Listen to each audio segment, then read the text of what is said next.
Hey there.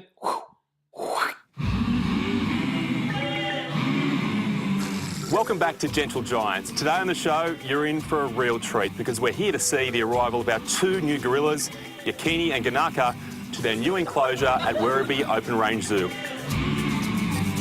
Out the back, Yakini and Ganaka were just getting prettied up. But these gorilla suits weren't easy to get on. I don't know how real gorillas do it.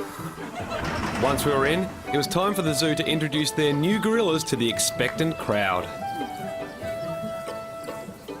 The doors are now being opened, and for the first time, they'll take their first steps into their new home. There you go. They're so gorgeous.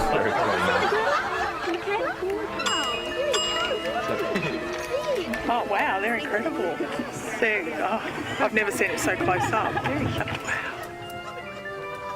So the one that is getting preened would be Yakini, because he's the most dominant, and Ganaka is the one that's actually doing the preening there. As we were preening each other, people were a tiny bit sceptical of our glistening coats. Are you saying because they're shiny? The thing is that when they're transferred to a new enclosure, they're often shampooed. Oh, okay. And obviously the parasites are taken away as well. Oh, okay, so they don't bring their diseases with them. No, exactly. Just amazing.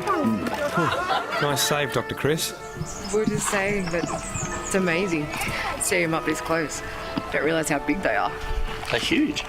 20 minutes had passed, and it was time to get a little more human-like. Should I go for a throw? Yeah.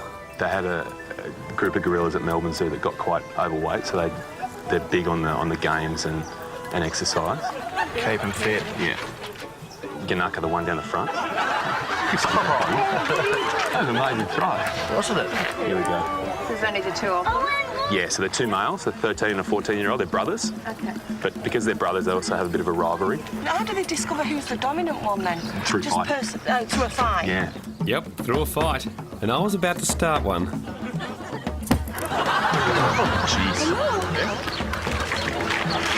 Oh my goodness, they are actually. But the thing about this particular species of gorilla is they can't fight for very long because they get knackered. So if they were in the wild, what sort of things would they do? Or they just chew on shoots and leaves and branches and bark and swing from the trees, whereas when there's none of that to do, they try new things. New things, such as remote control cars. It's like a remote control car. Yeah, it is. Is he actually playing with that? Yeah. So he's learned how to do that. Oh, that is so cool. And since I had the golf club out, I wondered if people would believe that a gorilla had a decent swing. Yes. That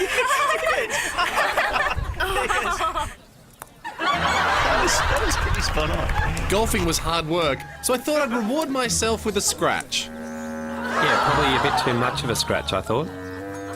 They're due for a feed actually soon. That might be a bear. This next bit was really going to test Dr. Chris, because I've never seen gorillas enjoy a couple of beers. That's a beer. So that's how they get the yeast into them. They read the beer. Yeah. Because they're so big that the alcohol content doesn't even matter, and actually it helps their gut bacteria. Sitting back having a brew. You never thought you'd see that. No way. Full of liquid courage, it was time to step this thing up to a whole new level. What's he doing here? Oh, you're kidding. So the keeper would have taught him that? Starting a fight. Oh, that is awesome. That's amazing. That was so cool. Yeah, well, being in those suits was the opposite of cool. We were boiling and needed an escape plan. And this keeper gave us the perfect opportunity.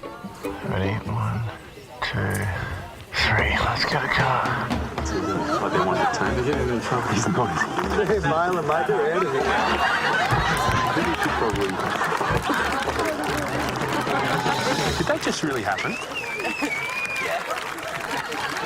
We've just jumped in the car and taken off.